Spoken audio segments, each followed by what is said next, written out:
Good afternoon. My name is Christy Ferrantella, and I'm the President and CEO of the Nantucket Chamber of Commerce. And I thank you today for watching Small Biz Updates on NCTV 18. This is a partnership between the Chamber, NCTV 18, and the Keep the Rock Solid campaign. Today, I have Marina Jube joining us from the Nantucket Chamber of Commerce. She's our Director of Marketing. And I have Margaret LaForest and Sue Whitaker from Massachusetts Office of Business Development. Thank you both for joining us today. Thanks, Christy. Thank you. So today we're going to talk more about phase 2 and what that looks like for reopening the state of Massachusetts. I want to turn it over to Margaret and Sue to help lead that conversation. Okay, great. Thank you.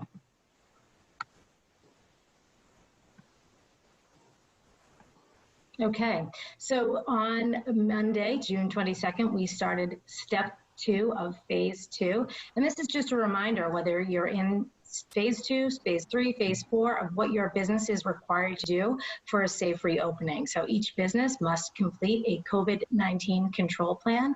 This is a template on the state website, mass.gov/reopening. And it's really a checklist for you to review the mandatory workplace safety standards around hygiene, staffing, cleaning and disinfecting.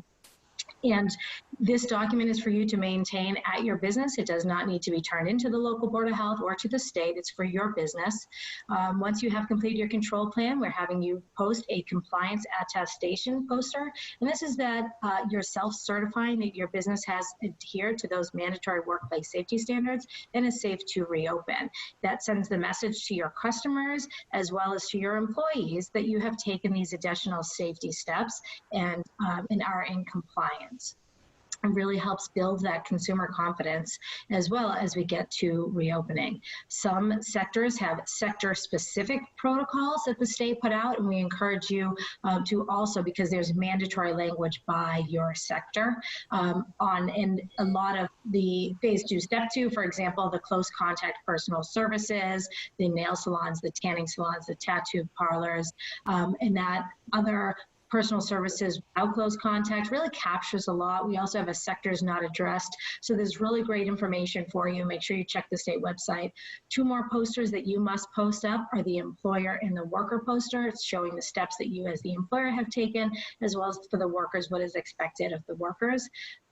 Best practice, nothing required, but a lot of times when the employers are completing the training, they're asking their employees to sign that they have completed the training, they understand the training, and will be in compliance with the mandatory workplace safety standards. So the governor on Monday, when we opened step 2, did give a heads up on phase 3 that he would like a minimum of 2 weeks of data from indoor dining before beginning phase 3, which puts the earliest start date for phase 3 at July 6th. So we are very big on data, not dates. It is the healthcare data that the Baker administration is watching to make determination of these dates for the phases.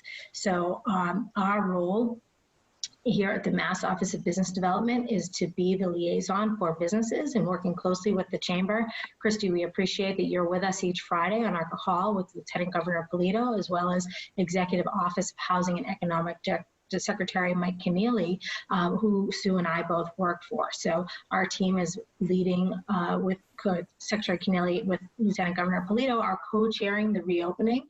And if there are any businesses offline who have questions or concerns or help understanding the safety protocols, we're here as a resource for you. We do have our contact information we'll be providing.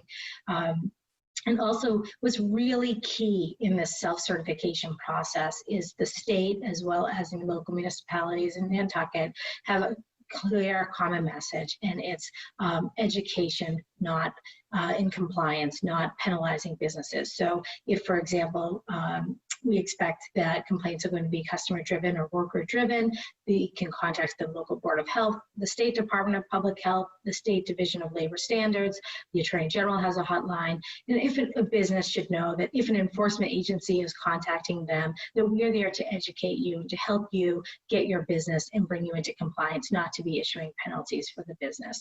So any questions and understanding understanding on phase and reopening information, I do welcome you to contact me or Sue. The state does have some resources that I think are going to be of great value, and we want to give you an overview of those today. So Sue, hold on a second, let me advance our slide here. Here we go.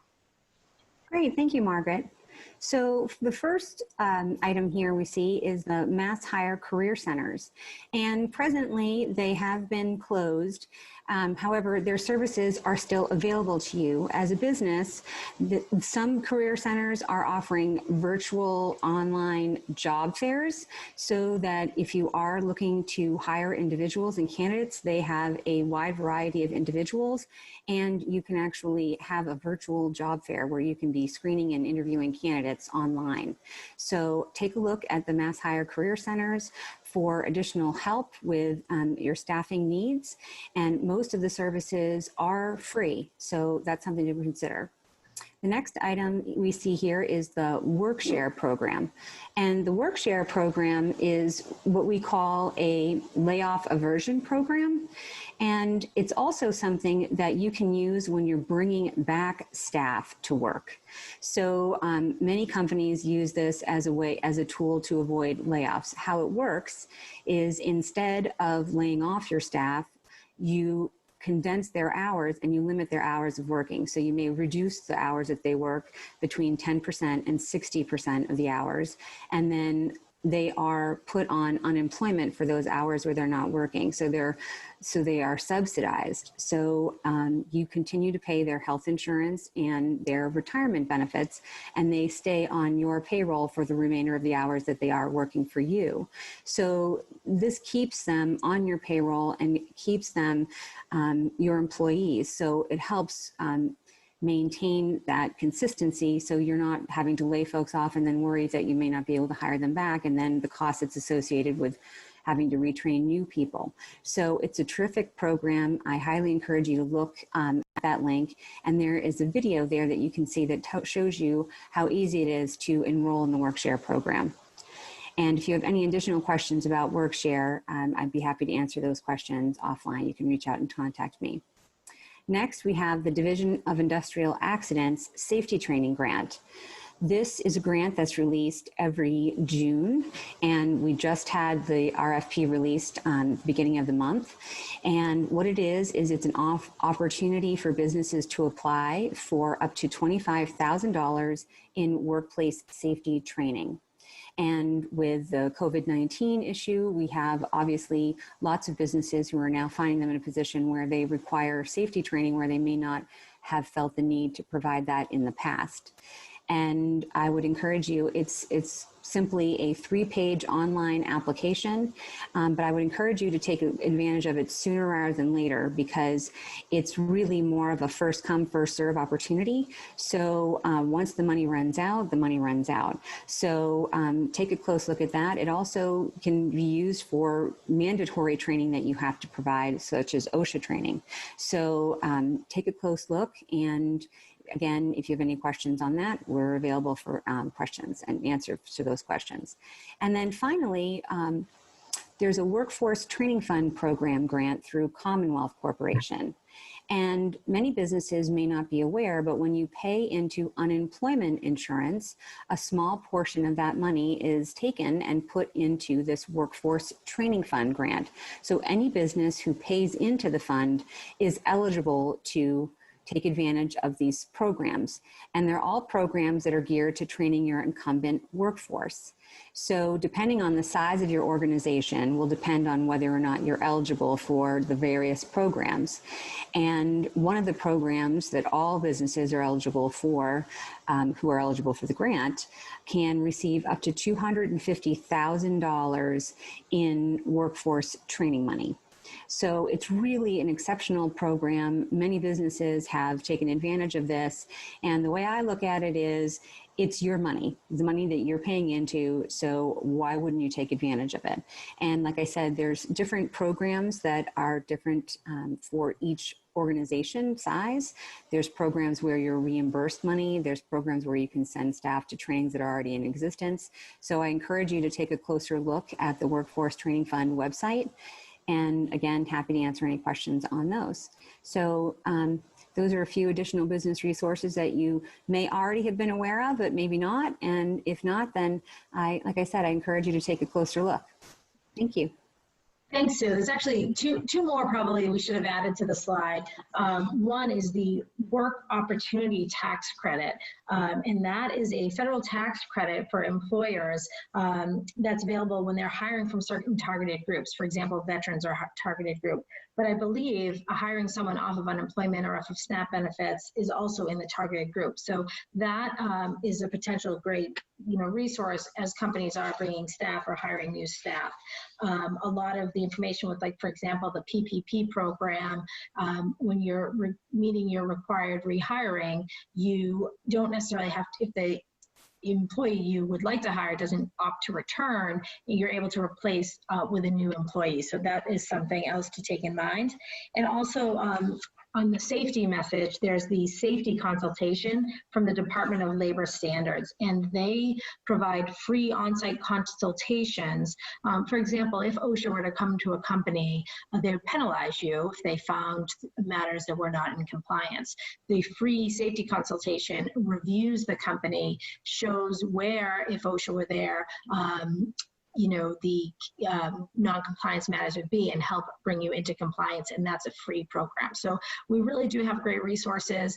At the Mass Office of Business Development, there's 6 of us that cover the Commonwealth. Sue and I cover the Southeast and Greater Boston regions, and our role is really to help companies connect with these resources we mentioned and all the other resources the Commonwealth and our quasi-agencies offer. So, we really want to be a resource for companies. We welcome you to call us. We know that these, Zoom formats are hard to share personal information. So our cell phones are here and our emails are here. We welcome the opportunity.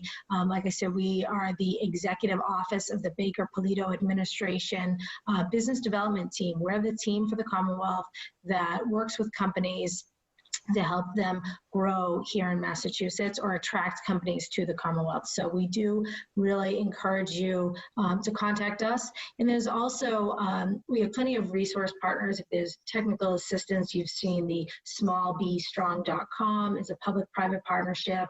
And for companies, or a SCORE, the Mass Small Business Development Center, we have great working relationships that can help guide you through if you need a cash flow analysis to forecast your financial statements and really understanding how your company is going to navigate COVID-19 and come on through. So we're here for you. And again, we do welcome you to contact us. We're happy to field any questions. That's awesome. Thank you so much, Margaret and Sue. I think that covers so much information that our businesses are looking for right now as they're trying to navigate, whether they're just starting to reopen, they've been reopened for a little bit, or looking to reopen in the next couple of phases. All of those resources will really come in handy. So Marina and I received a couple of questions beforehand that we're just going to kind of ping pong back and forth and read off some of the questions. But starting off first, I know that you mentioned we're really focused on data, not dates. How is the public health data trending right now? Yeah, trending in a very positive direction. I believe we're at the 76% reduction from where we were just a few weeks ago. So we're really seeing substantial movement in the proper direction. So, as far as actually you'd say, I don't want to use the word negative. So the data is trending down, right? But for us, that's a positive indicator. So not to confuse that.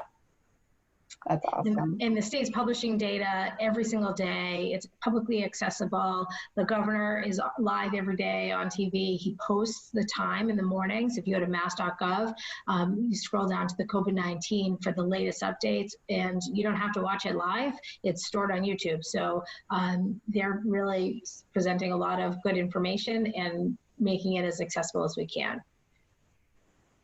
That's really good. And I know Nantucket just went 34 days without a case. So we've been, like you said, everything's about education over enforcement. And that's really what we've been working on here for our community and our businesses.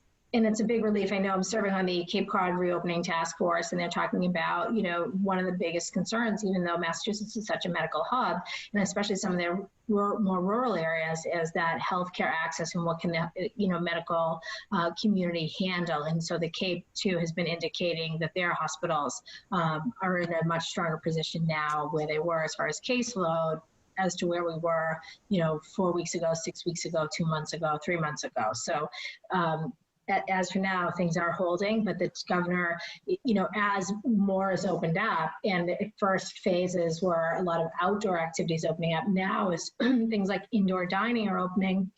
That indoor experience with the opportunity for spread increases. So the governor is looking for 2 weeks of indoor dining data before making this decision on a start date for phase 3.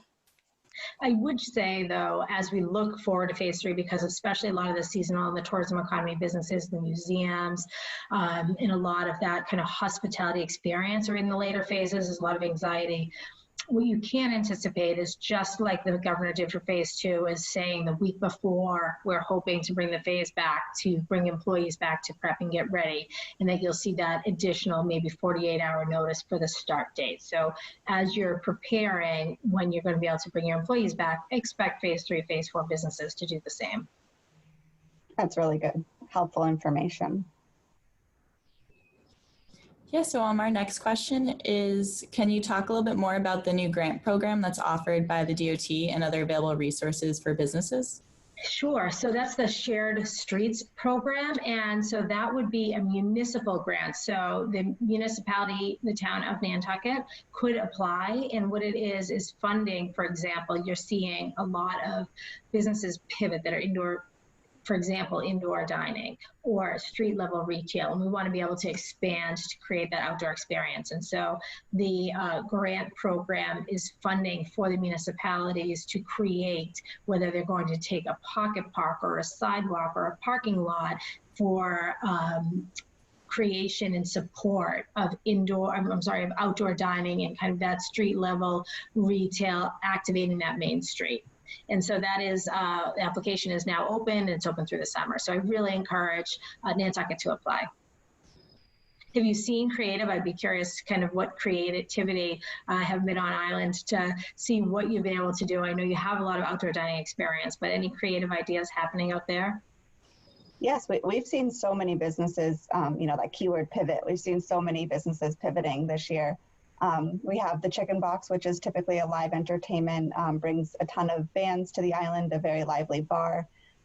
They've now transitioned for this summer, since that's phase 4, to have outdoor dining. So they have food trucks. They just redid their parking lot, which was typically just, a town parking lot, to have grass and picnic tables and lights all over. So really kind of transitioning that mid-island experience on the island. We also saw our brewery shift, from being kind of that live entertainment and outdoor brewery to outdoor dining as well, seated arrangements, reservations, things that, didn't exist last year, but we're working through some of those kinks this year. That's great. That's great to hear. Thank you. Yes, and we've seen so many businesses start with that outdoor dining, and the town's been working really greatly with all the businesses to see if there's any sidewalks or public spaces that can be opened up for businesses. And I think it's so important. And I think this is why, for example, in Massachusetts, that you're seeing it's been it's been strategic, it's been methodical, but really been generally received with great attitudes and people wanting to make it work, right? How is it we're able to work together, make things work, understand the restrictions, but safely reopen? So I'm happy to hear that's, and I expected nothing less with the vibe of Nantucket. Yes. So I know you mentioned a little bit about when we might move into phase 3. Can you give a little bit of detail of what the step 2 of phase 2 has been? Yes. So let's see. So step 2 has been indoor table service, the personal services. So I know a lot of people, the salons and barbershops opened in step 1, but now it's the massage. It's the, got a pedicure the other day, nail care, tanning salons, tattoo parlors, that kind of close contact, personal services, personal training with restrictions. I know fitness facilities are held out to phase 3, and there's, a lot of frustration on that. But the other piece of office space was originally reduced to 25% capacity. It's now 50% capacity. And I think one of the things that we're seeing and experiencing, as well as the message from the Commonwealth, is, even though we're loosening these restrictions, employees who can telework, who can work remote, to continue to encouraging to do that. And we're hearing from a lot of companies that their employees are out through the end of the summer, regardless of what the office guidance is, or some through the end of the year. The other piece to make note is the Mbta, so public transportation and childcare, so 2 big enablers of reactivating the workforce. So the Mbta had significantly reduced service, and they have added much capacity effective Monday, June 22nd. And their message is that we're increasing our service. We have plenty of capacity. We're, to allow for social distancing. They recognize the data of the bus routes and where the heavy service users are. They are still adding even more. So they have plenty of capacity to handle for what the situations are. And they're utilizing some new technology on some of those heavier bus routes so that people know what to expect. So that's another piece. And then the childcare, obviously the childcare businesses were open, and there's a lot of restrictions there to get into compliance, and obviously a lot of concern for the young children in the Commonwealth. So they are, cleared to reopen. The summer camps are starting to get going for day camps, with overnight camps coming in at future phases. So people are working through it, and I think there are some who are opting to delay their open, some because their clientele maybe are now working from home and aren't in need of their services. So it's most definitely been a challenge. The state obviously has expanded. We had the childcare services that were declared essential. That has a search portal, and has capacity as well. So currently what we're hearing is there are capacity, but what people are used to and their childcare providers more and more are coming online as they're figuring out how to work within their guidance. That's great. So just going off of the personal experiences, so I know retail can now do fitting rooms. Would you be able to explain a little bit more about how that works? So can anyone else be in the store during that, or? Yeah.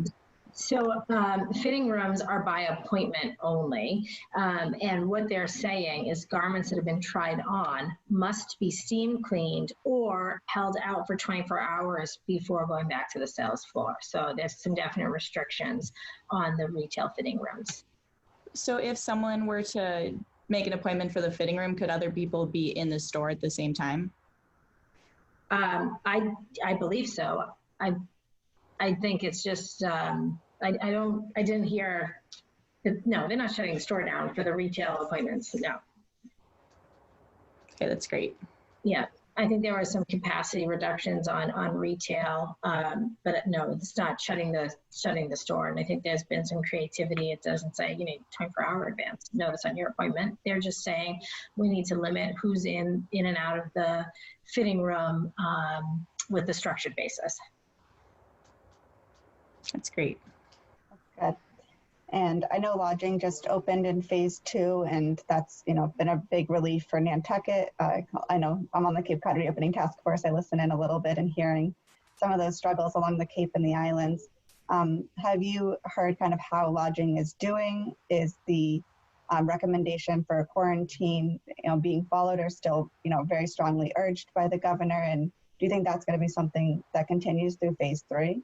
Yeah, so that's interesting. The governor did mention it in his remarks last week about the advisory for those traveling out of state, and that an update is coming soon on that. So I don't have anything new other than I have been hearing much about what's the mixed message, right? So for example, let's say Cape and the Islands and the Reopening Task Force sending a message that summer's here on Cape Cod and we're welcoming visitors. And they're definitely acknowledging that there's a stay-home advisory for that out-of-state travel, and there's a lot of personal responsibility on that individual traveling. So as to when that will be lifted, again, it is an advisory. It's not a mandatory must. I think that what I was hearing was people were expanding their reservations into longer terms. We've, that's been a trend.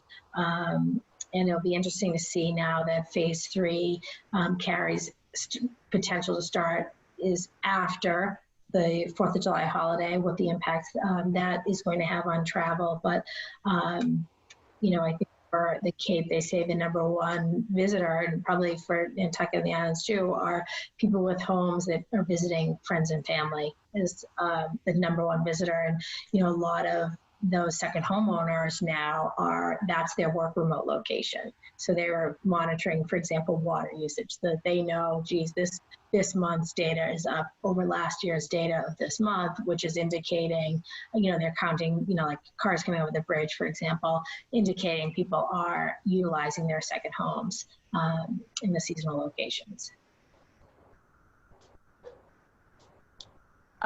Before you mentioned about how childcare is a key component to reopening the state, what is the process for childcare facilities to reopen, and have you seen centers opening up successfully across the state?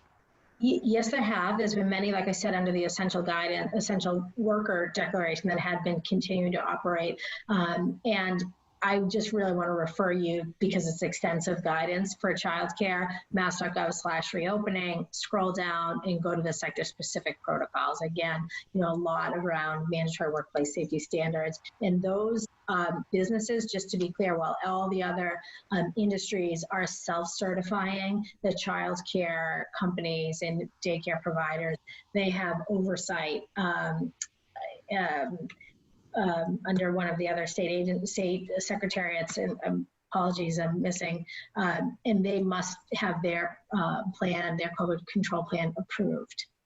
So a little bit different for that particular sector. But, they're pretty regulated anyways. I think there's good communication between their affiliated state agencies and the providers. But yes, we are seeing that start to come online. Okay, thank you. And just speaking about childcare and our youngest community members, are there any insights into what the fall might look like? We're just wrapping up our school year of online learning, and I know a lot of parents are starting to wonder what this might look like. Yeah, and I haven't heard anything new on that either. That'll be a meteor event. I don't get to get the hot off the press announcement on that one. But I hear you, and I really feel for all the families out there who are, conducting this remote learning. And I'm a bit grateful that my kids are out of college, and that was not on my plate, because I'm quite the multitasker, but being able to be present and do your job and care for your family is most definitely a challenge. And so I'm relieved for some that the remote school year has ended, but it's definitely it's definitely something that we're that the Commonwealth is working on, as are many. I did hear, I think, I don't know if it was Rhode Island that said we're forever canceling snow days. Like any snow day will be a virtual day. So I'm kind of hoping kids need a snow day to see that isn't one of those permanent changes. But I'll tell you, everything's being looked at, right? Like, how do you get to the new normal, and how can we keep our kids safe? And that's the priority. Definitely. So we've also received a lot of specific questions that are sometimes vague in the reopening guidelines. An example is, can people try on shoes or coats or things like that? Where should they send those specific questions?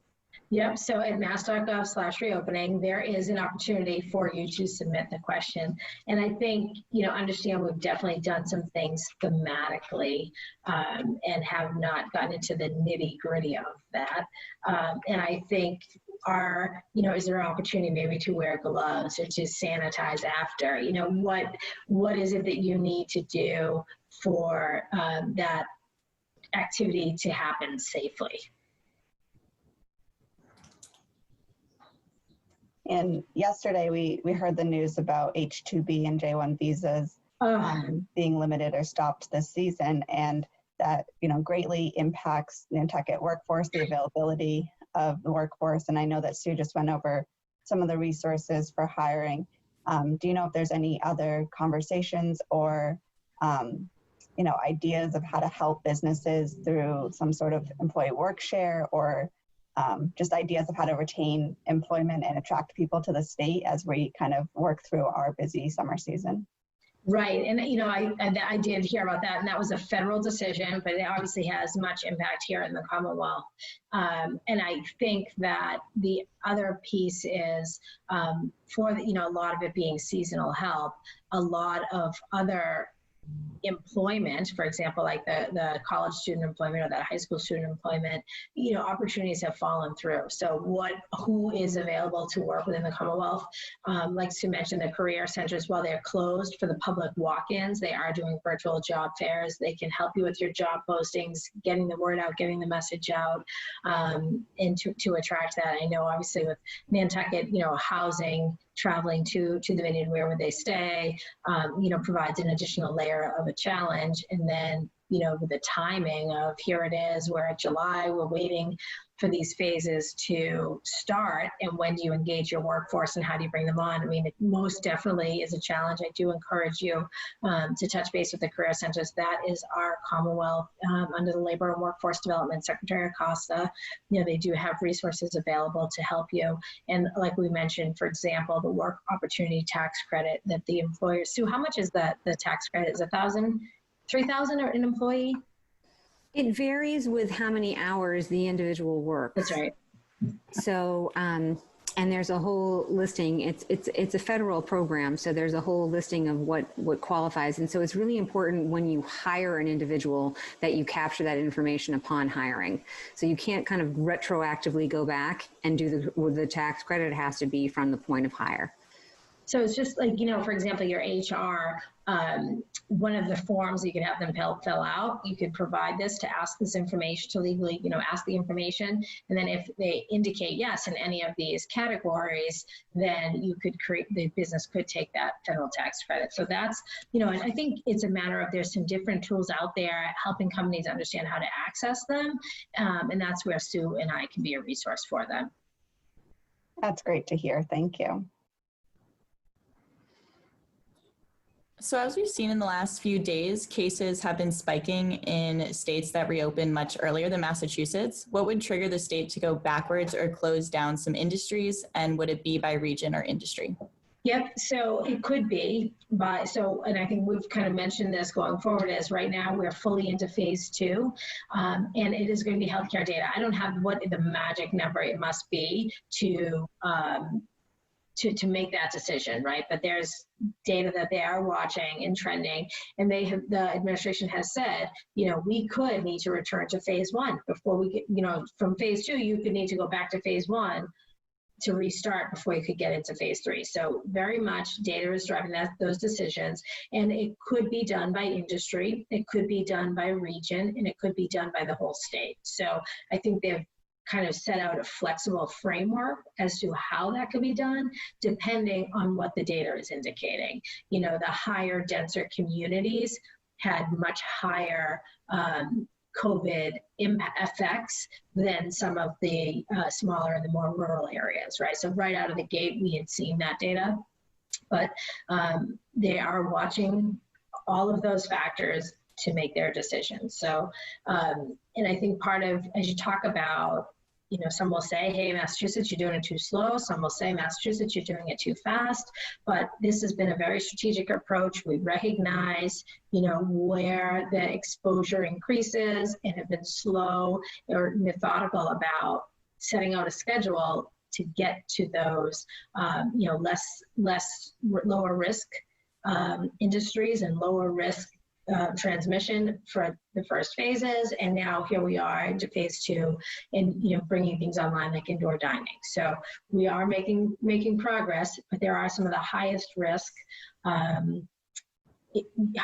exposure still being held off in phases 3 and 4. So I think the administration has said all along it's going to be very strategic.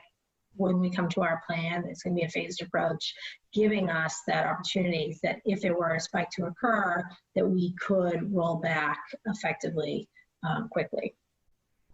Thank you. Sure. And I think that approach has been really effective. There was just an article today that Massachusetts has one of the lowest transmission rates now among the entire United States. So we've really rolled back being such a hot spot. We were number 3 in the country. So to say that, right? I mean, here it was, we were one of the hardest hit earliest. And so that's really great to see the media recognize that. It is. In terms of kind of as we approach our tourism season, are there things that the state is doing to promote safe tourism so that if we do have travelers coming from some of these hotbed areas, how do we keep our communities safe? Yeah, so I know, for example, the Cape Cod for the Cape and the Islands and the Cape Cod Chamber have really cheering with Senator Julian Cyr and all of the delegation that covers that area, the reopeningcapecod.org, great website, putting together information. I think that your particular region, because each of the state's regions have a regional tourism council, and your region tourism council is also housed within the Cape Cod Chamber of Commerce in Wendy Northcross, right? So Wendy's been very active on the Cape Cod co-chairing the reopening task force, as well as a representative on the tourism and hospitality subcommittee of the reopening advisory board. And then Linda Markham from Nantucket, from Cape Air and Cisco Brewery is also very active in that. So you're definitely getting a strong voice and representation. And they have been sending a strong message that the Cape is open for visitors, and understanding, what the protocols are, what to expect, messaging things around, your beaches, and what really setting expectations for visitors and providing clear information. So I think that the Cape and Islands in particular are doing a very strong job on that.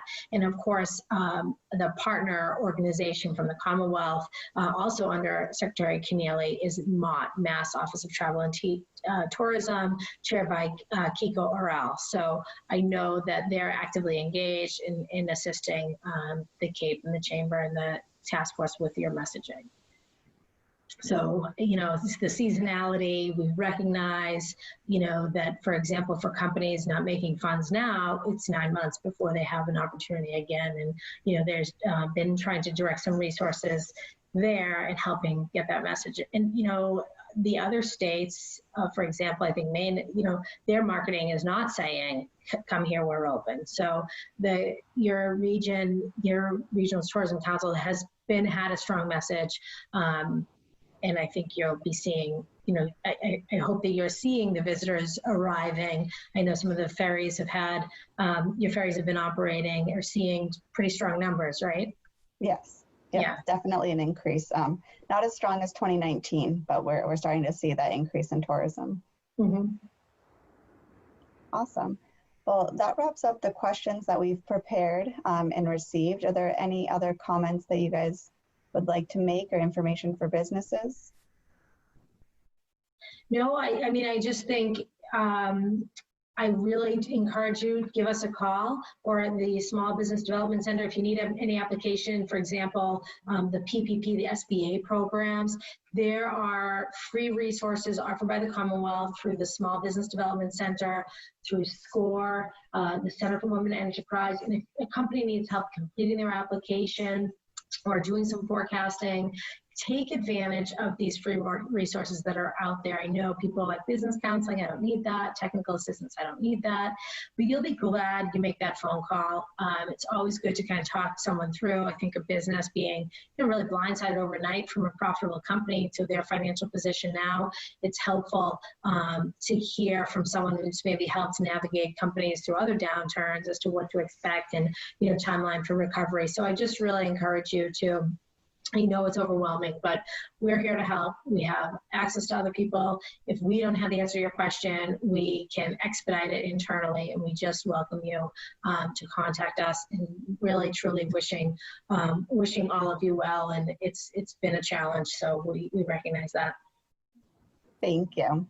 And thank you guys so much for your time today. I know that you're hopping around to many different chambers, and we really appreciate you helping the Nantucket businesses. So thank you so much, and you're welcome to sign off now. All right, thanks everybody. Thank you. Thank you. So Marina, we're going to jump into some small business updates from the chamber. Yeah. Here, I'll start it off. So Christy, how is phase 2, step 2 going, and what businesses open this week?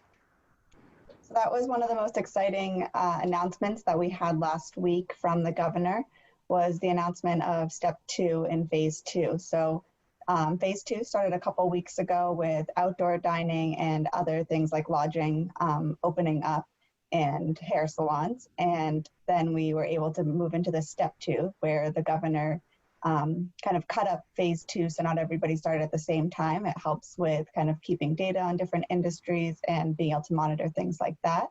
So now we have indoor dining, personal services, and office space has expanded to 50% instead of 25% capacity. And lastly, retail, the expansion for them is the ability to do fitting rooms by appointment only.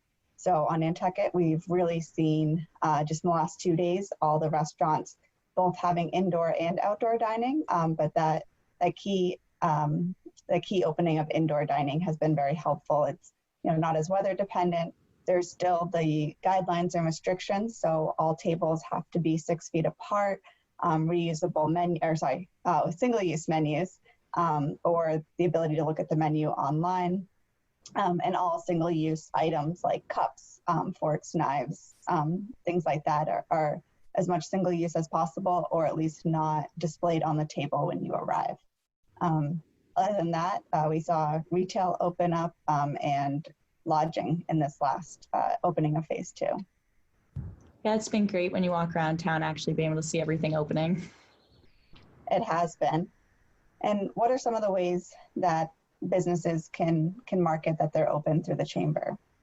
Yeah, so the main thing is just letting us know that you are open. You can email me, marina@nantucketchamber.org, or laura@nantucketchamber.org, and we'll get you immediately onto our open businesses category list. And then from there, restaurants, you were also placed under the takeout category.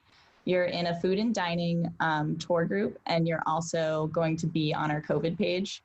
And then retail also will be in a retail tour. So this is for our map, and on our website, our interactive map, which is also a widget. And then along with that, we can also refer you to people when we get those phone calls from tourists coming to Nantucket or who are already here, and we can help them direct you to your business. And that's been one of the biggest questions we've been receiving as a tourism office is what's open. So for anybody listening, what's that website to find out what's open? So you're going to go to nantucketchamber.org/open. Awesome. And just a follow-up question as our Director of Marketing and Social Media Guru, do you have any tips for businesses as they're trying to stay relevant and get through COVID, and ways to really engage customers and let them know that they're open? Yeah, so a big thing is just putting it out that you are open. You can't just really sit around and wait for people to show up. The main things I say is, so as a chamber member, you get a web page as part of our website. So you can go log in there and update your description to tell people you're open so that they can find you easily, even just clicking from the category of open businesses. Post on your social media. I know it's a lot of businesses that post in the different groups and things like that on their personal Facebooks and Instagrams, but make sure you're using your business one as well and posting there, because people use that to see if you're open and what your hours are. Make sure you update your Google listing. So every business has a business listing on Google, and you want to make sure that if you're open, it says that and what your hours are, and that it links to your website. You want to make sure that on the front of your website, it does say that you are open. And also if there's any restrictions, make sure you list those as well. So wearing a mask, and then also social distancing, or if you have a line outside, or different things that people won't expect. And yeah, definitely just keeping everything updated and letting everyone know that you are open. I've been seeing so many creative ways of using social media.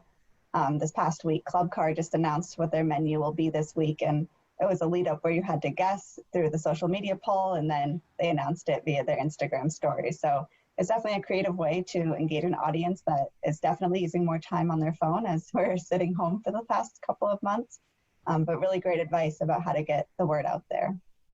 Yeah, it's great seeing the big digital presence now, as everyone of all age groups has to kind of be forced to use digital media more so. But Christy, question for you. So the island is starting to feel like summer with the reopening of restaurants and lodging. Which industries are still waiting to reopen, and how can we support them at this time? So that's been one of the most challenging parts of this phased reopening is some people being able to open sooner than others. So the ones that are still waiting are things like fitness, gyms, museums, and movie theaters, as well as bars and live concerts and entertainment. So all the industries that are waiting are ones that have kind of inside close confinement activities or merchandise. And so we're still anxiously waiting for things like the Whaling Museum and Lightship Basket Museum to be able to open up for the public. We know that when they do open, I'm sure there'll be limited capacity and innovative ideas of ways to experience these things in different ways as we learn this post-COVID world. But ways that you can support them right now is if they have items like gift certificates or membership packages like the Whaling Museum or the Dreamland, you could buy gift certificates. Places like live entertainment, as many as possible have been converting. So places like the Chicken Box or the Gaslight are doing food. So you could support them by investing in this new business line that they have. And the other ways is just sharing some of their content on social media. Write a review, even if you attended a concert last year. Thank them for what they've provided you and be able to support them as they reopen. And as soon as we enter phase 3 and phase 4, go out and support all these small businesses. Yeah, it's been great watching all the different businesses adapt to be able to get open sooner. It's definitely made for a new Nantucket, and it's going to be an exciting summer. Yes. On that note, I know that we've been working on a welcome back campaign and trying to announce that the island is open for the season. Can you talk a little bit about some of the marketing things that you're working on for the island? Yeah, so due to COVID, you can't get a lot of print right now. It's one, pick it up and then you can kind of take it, but it's not very reusable. So we're focusing a lot on digital marketing. You can find us on Instagram and Facebook, and you'll notice we post a lot of updates, even just what's open or what there is to do here. And with that, we are also working on email marketing for all of our members. You will, I believe by the end of next week, you should have received an email from us, and it's going to have some different types of social media posts and email templates for you to use that you have the option to customize to send out to your email list and to your followers so that they can get the message that you are open and Nantucket is open. We're working with also a few different companies across Massachusetts and a few outside of Massachusetts, not too far away, to kind of advertise those areas to travel to Nantucket. We have some stuff in Boston going on right now, some digital billboards, and we have a digital billboard, I believe, in Connecticut right now in partnership with other regional tourism councils for the state. And it's been exciting just kind of watching this campaign grow.